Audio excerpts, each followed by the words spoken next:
Entonces, una vez que la célula, el linfocito B, ¿no es cierto?, se ha puesto en contacto con el antígeno, y si tiene que ver con la inmunidad humoral, esta célula, el linfocito B, se transforma, ¿no? El linfocito B se transforma en célula plasmática. Esa célula plasmática, cuando lo vemos al microscopio de luz, en el tejido, ¿no es cierto?, es así, como ustedes están observando acá. Núcleo excéntrico, ¿no?, cuya cromatina tiene una disposición bastante especial. Cuando se ven los tejidos, sobre todo, se nota esa disposición a manera de los números de un reloj, o también, como le llaman algunos, a manera de los ejes de una rueda de carreta.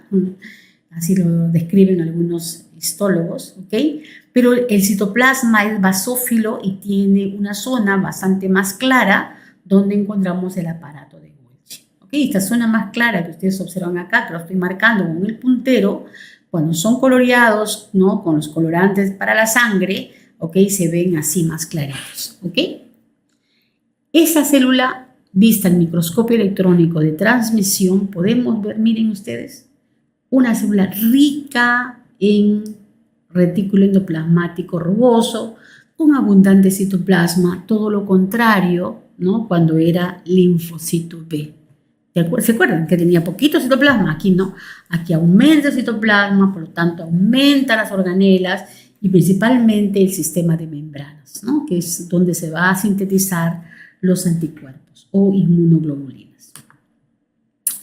Entonces, con esto terminamos de hablar de la sangre, del tejido sanguíneo. Hemos hablado de las células que encontramos en los frotices sanguíneos, ¿no es cierto?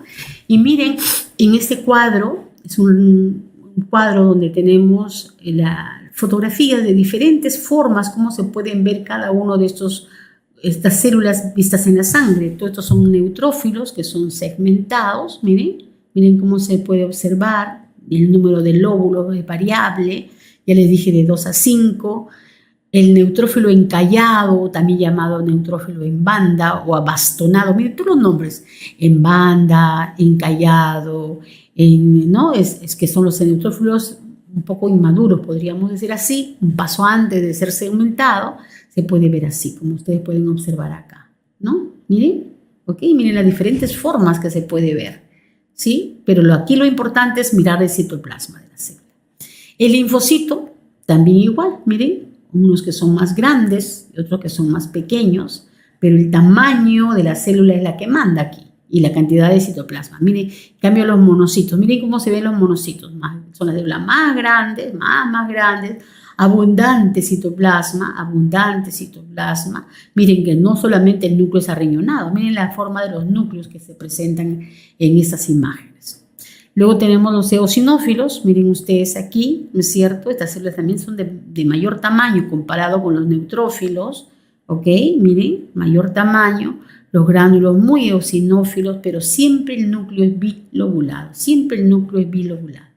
Y entre las más pequeñitas, casi un poquito más grande que los linfocitos, ¿ok?, encontramos los basófilos, ¿no? Miren ustedes, la cantidad de gránulos en el citoplasma puede variar, ¿no es cierto?, pero esas son las fotografías que corresponden a los basófilos. Siempre comparen el tamaño, la forma del núcleo, la cantidad de citoplasma, etcétera, para poder reconocerlo. Y nunca se olviden que esto no lo vemos en un corte histológico, lo vemos en un frotis sanguíneo. ¿Ok? Si bien es cierto, no deberíamos hablar de megacariocito en tejido sanguíneo, porque el megacariocito, recuerden ustedes, no está en el tejido sanguíneo. El megacariocito lo encontramos en la médula ósea, pero es la célula que da origen a las plaquetas, que es justamente lo que vamos a ver ahora, lo que están en la sangre. ¿Ok? En la sangre encontramos las plaquetas.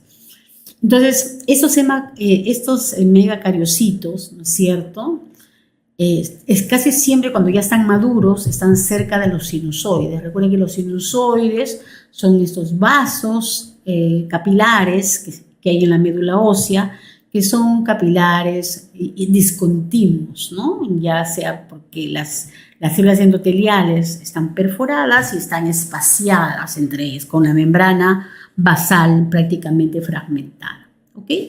Entonces, son células que resultan de la endomitosis. ¿Qué significa endomitosis? Significa que estas células han hecho mitosis, pero una mitosis incompleta. Entonces se dice que hacen 7 endomitosis prácticamente sin citocinesis, es decir, no se divide el citoplasma de la célula, y sin, ¿no?, cariocinesis. ¿Ok? Entonces no hay división tampoco del núcleo, por lo tanto, este núcleo no es un solo núcleo, sino son varios núcleos que se mantienen así unidos, por eso se ve como medio lobulado el núcleo, ¿no es cierto? Y un citoplasma gigantesco. Entonces, la pregunta es, ¿cuál es la razón de que haya endomitosis, ¿no es cierto? Y no haya una verdadera división celular en este caso. Porque en realidad el tamaño del megacariocito es muy importante para que ella pueda producir las plaquetas. Fíjense ustedes cómo ella proyecta su citoplasma hacia los espacios del sinusoide. Este es el sinusoide, miren. Aquí están las células endoteliales, estas serían las células endoteliales, y por los espacios que hay entre las células epiteliales, en este caso el endotelio, y mandan sus prolongaciones citoplasmáticas, y luego cuando ya están prácticamente maduras se van separando fragmentos pequeños que van a llegar a ser las plaquetas. ¿Ok? Las plaquetas o trombocitos que tienen también una estructura bastante particular. Ahora, si nosotros miramos los megacariocitos al microscopio electrónico de transmisión, es esta célula, miren, el megacariocito. Acá está el núcleo, la zona del núcleo, que ya les he dicho cómo se origina y da la impresión que es gigante y lobulado, pero es un solo núcleo resultante de la endomitosis sin cariocinesis, no hay división del núcleo. ¿Ok? Entonces, el citoplasma es abundante, como pueden ver aquí, y esta zona, ¿no es cierto?, que ustedes están observando acá, ¿no?, donde van a estar la zona de demarcación. Fíjense ustedes, esta es la zona de demarcación. Es de aquí donde va a comenzar a fragmentarse. Cuando se unen todos estos espacios, va a fragmentarse y salir la plaqueta. Miren aquí a mayor aumento. Miren, ¿ok? Entonces, miren ustedes cómo esta zona que está abierta, podríamos decir así, se va a unir con esa de acá y finalmente va a terminar separándose este pedazo de citoplasma del todo el megacariocito. ¿Okay? Entonces, hasta aquí es la presencia de un megacariocito. Toda esta zona de demarcación está en la periferia, ¿no es cierto? Y miren ustedes, son fragmentos que salen con glucógeno, con mitocondrias, con peroxisomas y con gránulos que vamos a verlo dentro de un momentito. ¿Ok?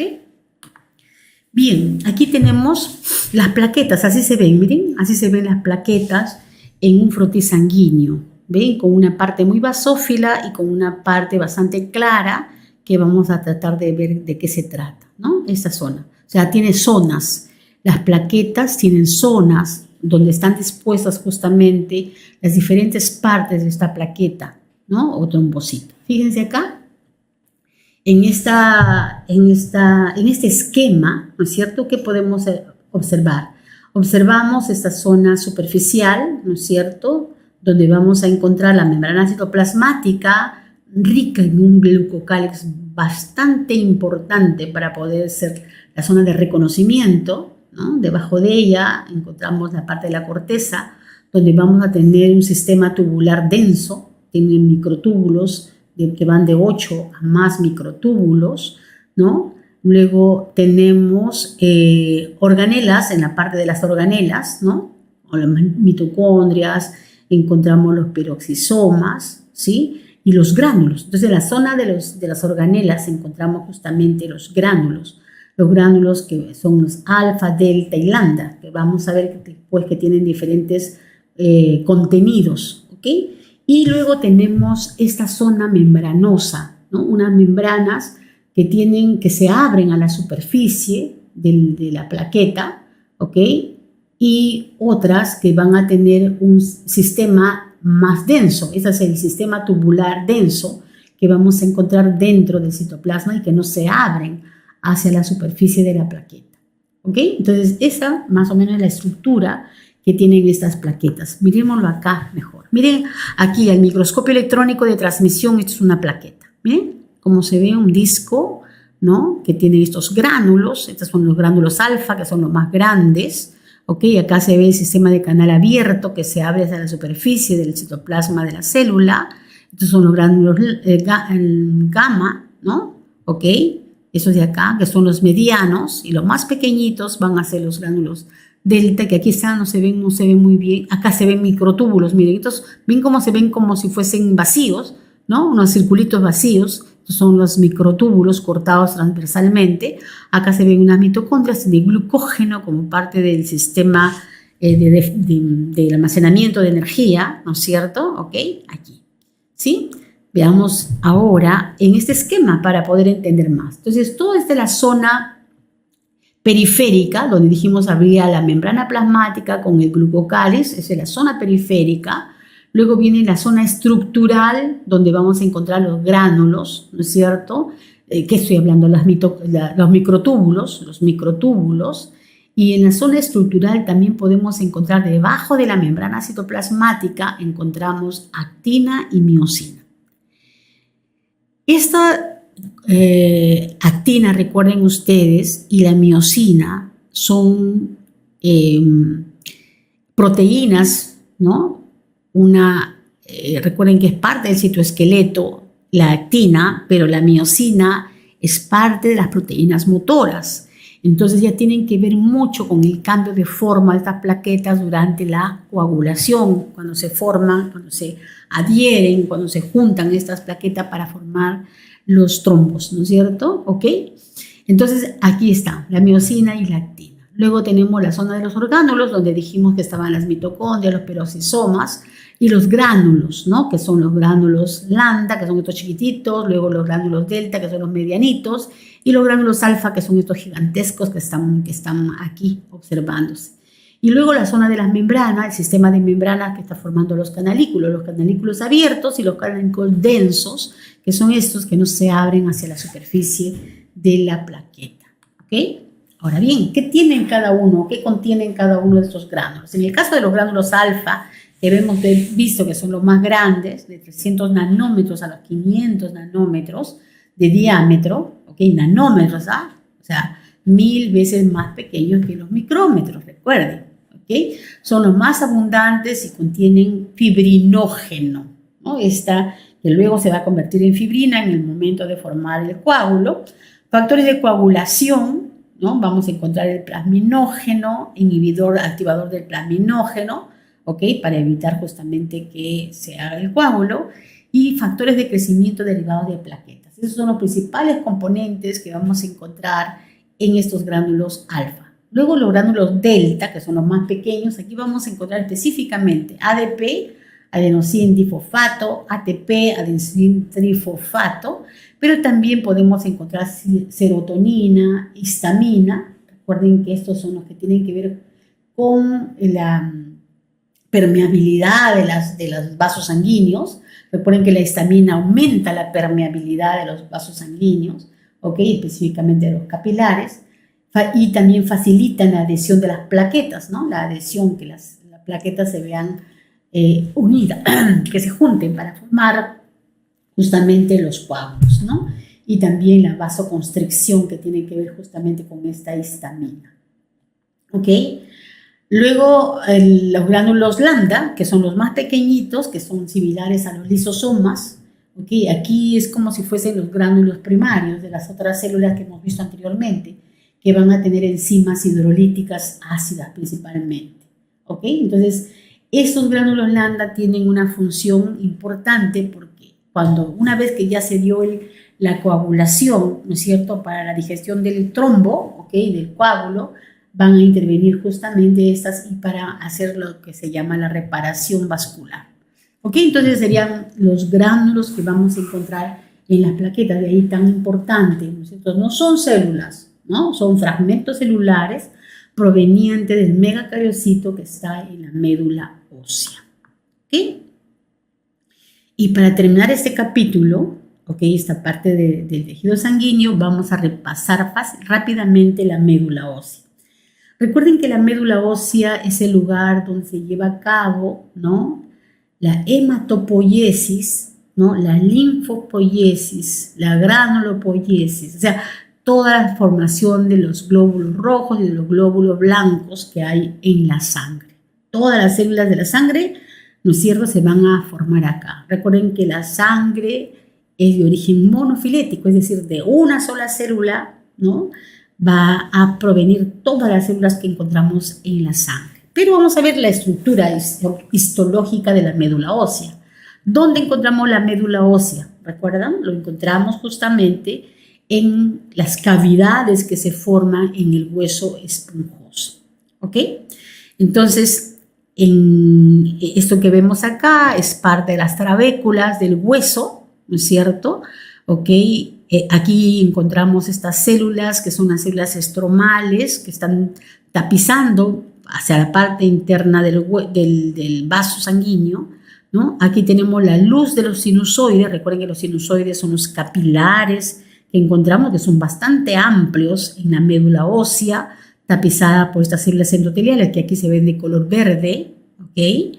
No nos olvidemos que va a estar muy irrigada, ¿no? Tenemos arterias nutricias, ¿ok? Vamos a encontrar venas también, ¿no? Pero vamos a encontrar otras células, ¿no es cierto? En la parte de la médula ósea vamos a encontrar grupos de células de glóbulos blancos diferenciándose, ¿no es cierto?, que vamos a reconocer, ¿no es cierto?, a dos líneas, ¿no? La línea eritroide, que sería esta que está formando los glóbulos rojos, y la línea mieloide, que es la que va a formar justamente los glóbulos blancos, los diferentes tipos de glóbulos blancos. Entonces, acá, dentro de la línea mieloide, principalmente encontraremos los granulocitos en desarrollo, ¿ok?, que generalmente lo vamos a encontrar muy cerca a los sinusoides venosos, ¿ok? Entonces, salen por diapedesis hacia el torrente sanguíneo, ¿no? Entran a la luz del sinusoide por diapedesis. En el caso de los glóbulos rojos, ¿no es cierto?, que es la estirpe eritroide, ¿ok? Miren ustedes acá esta estirpe eritroide. Vamos a encontrar los glóbulos rojos en diferentes estadios, ¿no? Una vez que ya pierden el núcleo, están listos para salir también a través de las células endoteliales que están tapizando los sinusoides al sinusoide para que vaya al torrente sanguíneo. Otra cosa que vamos a encontrar acá son los megacariocitos, que son estas células que acabamos de estudiar, que son las que van a formar las plaquetas, ¿ok? También se van a localizar en la parte externa de los sinusoides venosos. Y ven ustedes, habíamos visto cómo mandaban esos pseudópodos para que puedan fragmentarse y desprenderse las plaquetas. También vamos a encontrar macrófagos, ¿ok?, que se van a encargar justamente, ¿no es cierto?, de eliminar a las células que no cumplen con las características necesarias, ¿ok?, para que puedan salir por el torrente sanguíneo, ¿no? Lo vamos a encontrar cerca de las células eritroides, porque recuerden que estas son las que van a fagocitar los núcleos, ¿no?, que se van a extruir, podríamos decir así, de las células. Porque recuerden que los eritrocitos ortocromáticos son las células que llegan con núcleo y luego lo expulsan para eliminarlos y ser fagocitados, ¿no?, para convertirse en los reticulocitos, que ya son células que tienen solamente hemoglobina y algunos ribosomas, ¿no? ¿Ok? Ahora, también hay células estromales. ¿A qué le llamamos células estromales? A esas células que prácticamente son modificaciones de los fibroblastos, ¿ok?, pero que forman parte del estroma y van a formar parte de la matriz extracelular, ¿ok? Tienen ramificaciones, como ustedes pueden observar, están debajo de las células endoteliales y se extienden en el tejido hematopoyético. Todo el resto, ¿no es cierto?, va a estar ocupado por estas células estromales. Ellas van a mandar moléculas reguladoras hematopoyéticas, ¿no es cierto?, que van a inducir justamente que se formen las colonias diferentes que hay, tanto de glóbulos rojos como de glóbulos blancos, sobre todo de los glóbulos blancos, ¿ok? Ahora, ¿qué otra cosa más encontramos en la parte del parénquima de las células, de la médula ósea, vamos a encontrar los adipocitos, ¿no? Que van a formar parte del tejido llamado, porque en la médula encontramos médula ósea roja y médula ósea amarilla, ¿no es cierto? Y conforme vayamos aumentando de edad, la médula ósea roja es reemplazada por la médula ósea amarilla. Entonces hay una cantidad, es decir, hay una proporción adecuada y normal de médula ósea médula roja frente a la médula ósea amarilla. Eso depende de la edad.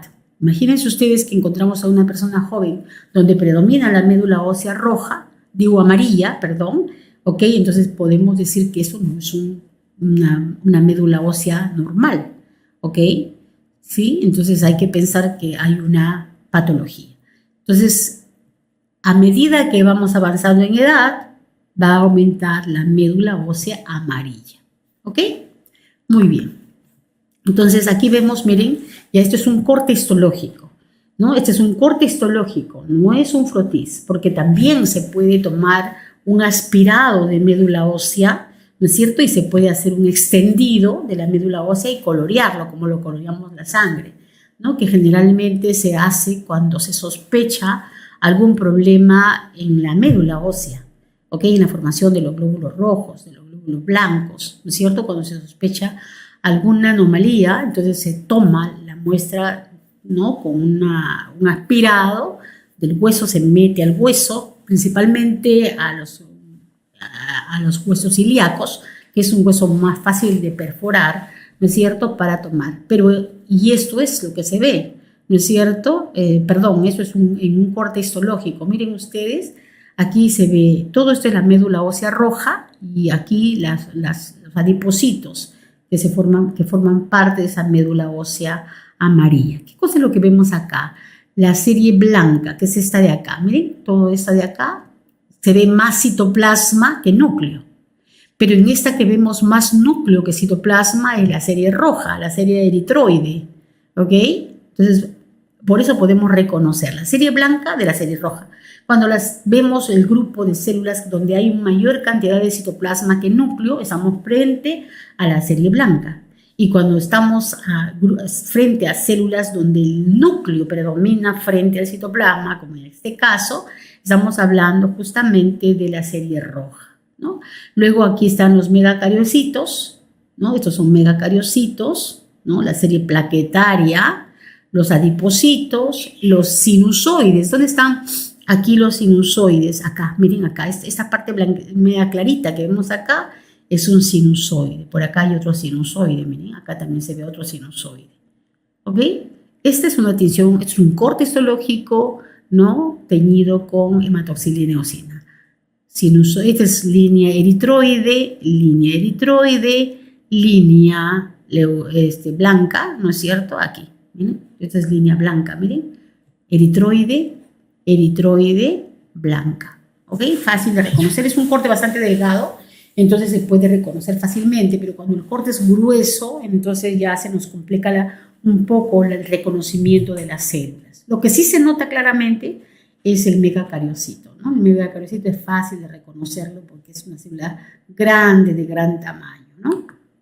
Bien, vamos a recordar. No quiero hacer hincapié en cada uno de los pasos, vamos a ver en líneas generales cómo es la hematopoiesis. Recuerden ustedes, ¿no?, que para que se lleve a cabo la hematopoiesis, ¿no es cierto?, necesitamos de moléculas, ¿no es cierto?, señalizadoras para que esta célula, llamada la célula madre hematopoyética, esta de aquí, ¿no es cierto?, pues eso dice que ella da origen a todas las células que forman parte de la sangre, ¿ok?, comience a hacer la diferenciación, ¿no? Va a activar algunos genes para que se diferencien los diferentes tipos de células, ¿no? Porque recuerden, para que se pueda diferenciar en A o B o C, ¿no es cierto?, tiene que recibir una señal que le diga, oye, ahora te diferencias de forma de A o de B o de C, ¿no es cierto? ¿Ok?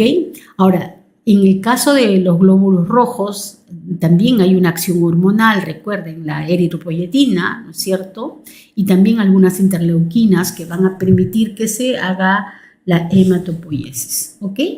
Entonces miren, acá, la primera célula que resulta aquí, ¿no es cierto? Aquí hay dos células, célula madre mieloide y la célula madre linfoide. Linfoide y mieloide. Como su nombre lo indica, la linfoide va a permitir que se diferencien los linfocitos. Entonces aquí tenemos, ¿no es cierto?, la célula madre linfoide, que luego tenemos el precursor del linfocito T, el precursor del linfocito B, ¿no es cierto? Luego estas se diferencian en linfocitos T, que luego irán al timo para capacitarse. Luego tenemos acá el linfocito B, que termina de madurar, ¿no es cierto?, aquí en la misma médula ósea, y que luego pasa a los órganos linfoides para convertirse en célula plasmática, ¿ok? Aunque también en la médula ósea pueden haber también células plasmáticas, ¿no? ¿Ok? Entonces, esto, miren ustedes, todo esto sucede en la médula ósea. Todo esto sucede en la médula ósea, ¿ok? Entonces, no se olviden eso, todo a partir de esta única célula, que es la célula madre, ¿no es cierto?, hematopoietica. Luego, miren, la célula mieloide. La célula mieloide va a dar origen a precursores, ¿no?, que son estas células que ustedes observan acá. Aquí tenemos la unidad formadora de granulocitos y macrófagos, ¿sí? Entonces, por acá están los granulocitos, ya sean los granulocitos que van a diferenciarse a eosinófilos o basófilos o neutrófilos, ¿ok? Y los que van a dar origen a los macrófagos. Miren aquí, acá, monocito. Por supuesto, esta unidad formadora de macrófago formará el monoblasto. Recuerden que la célula más joven se llama blasto. Monoblasto, después dará el monocito, luego tendremos el monocito y finalmente el macrófago, ¿no es cierto? ¿Ok? Macrófago, recuerden que también hay en la médula ósea, ¿sí? Entonces la célula madura. Entonces luego tenemos aquí que se va a transformar en melanoblasto, ¿ok? Luego el promelocito, luego el mielocito y luego el metamielocito. Y aquí tenemos el neutrófilo, ¿ok? Entonces acá la diferenciación del neutrófilo, acá están los granulocitos, miren ustedes. ¿Y qué es lo que sucede durante esta maduración? El tamaño prácticamente se disminuye, pero muy poco. Pero lo que sí es notorio en todos los granulocitos es la síntesis justamente de los gránulos de secreción, ¿ok? Entonces, mientras que el núcleo está activo, se comienzan a sintetizar, ¿no es cierto?, los gránulos. O sea, se supone que son las moléculas que están dentro de los gránulos. Luego finalmente se forman los gránulos, ¿no es cierto? Y este metameliocito que puede salir ya al torrente sanguíneo, ¿no? Y luego este neutrófilo abasonado y luego el neutrófilo maduro que sale justamente, que vamos a encontrar en la sangre, ¿no es cierto? Acá la unidad formadora de los eosinófilos, la unidad formadora de los basófilos, de la misma manera, ¿no es cierto? Los gránulos que ellos secretan, ¿ok?, va a ir aumentando hasta convertirse, ¿no es cierto?, en un eosinófilo o en un basófilo segmentado, ¿sí? Y como les decía, ¿se acuerdan ustedes que les decía yo que hay una duda si es que este basófilo da origen a los mastocitos o no? Algunos dicen que sí, otros dicen que no, pero esos gránulos contienen lo mismo, ¿no? Histamina, heparina, ¿ok? Ahora, quiero que vean cuáles son los pasos de maduración de estos granulocitos, ¿no es cierto? Entonces, el mieloblasto, el premielocito, cito ya de la célula madura, el mielocito, ¿no es cierto?, y el metamielocito, y finalmente el granulocito maduro, ¿ok? Esas son las unidades formadoras de los granulocitos, ¿ok? Luego tenemos que de esta misma célula madre mieloide se va a originar esta célula que forma la unidad formadora de colonias de megacariocitos, ¿ok? Los megacariocitos. Entonces tenemos un megacarioplasto, ¿no? Un megacariocito cuando ya está maduro y luego de aquí se fragmentan las plaquetas, ¿ok? ¿ok? Ya hemos visto cómo se forma, ¿no? Aquí, ¿qué sucede? Endomitosis. Endomitosis porque no hay cariocinesis, ni hay tampoco cariocinesis ni citocinesis, ¿no? Entonces se vuelve una célula gigante. Recordemos que las plaquetas no solamente tienen que ver, en este caso, la producción de megacariocitos no solamente tiene que ver, ¿no es cierto?, con la formación de las plaquetas, ¿no? Tiene que ver con otras funciones del organismo, como es el caso de la homeostasis o el equilibrio entre formación y reabsorción del hueso también, ¿ok? Eso ya lo verán en fisiología. Y luego tenemos la unidad formadora eritroide, que tiene que ver con la formación de los glóbulos rojos. Fíjense qué es lo que pasa durante la maduración de los glóbulos rojos. Fíjense este tamaño de célula que luego forma este proeritroblasto, ¿no? Acá está el progenitor del proeritroblasto. Luego viene el proeritroblasto, donde se ve que la célula aumenta de tamaño, ¿no? Y aquí hay abundante retículo endoplasmático rugoso, ahí encontramos también mitocondrias, etcétera, porque es la célula que va a comenzar a sintetizar la hemoglobina. Entonces, conforme va sintetizando la hemoglobina, va cambiando la constitución del citoplasma. Por ejemplo, este basófilo es porque tiene más ribosomas que hemoglobina. El eritroblasto policromatofílico es porque en algunas zonas hay parches de hemoglobina, en otras hay ribosoma, y entonces vemos ustedes que va cambiando la coloración del citoplasma. Luego viene el ortocromático, donde ya tenemos más hemoglobina que ribosomas. Aquí es donde se expulsa prácticamente el núcleo de la célula, ¿ok? Y finalmente viene el reticulocito, donde encontramos, miren cómo han ido cambiando de tamaño. Aquí se va disminuyendo el tamaño. Aquí en el reticulocito tenemos algunos ribosomas que forman como una red, por eso se llama reticulocitos, pero solamente se ve cuando se hace la coloración con verde malaquita. No se ve con el Giemsa ni con el Bright, por si acaso. Y finalmente el hematíe maduro, que es este disco bicóncavo que nosotros hemos visto al inicio de nuestra clase. ¿Ok? Entonces, eso sería parte de la hematopoiesis, ¿no? Cómo se forman las diferentes células en la maduración, todas a partir de una sola célula.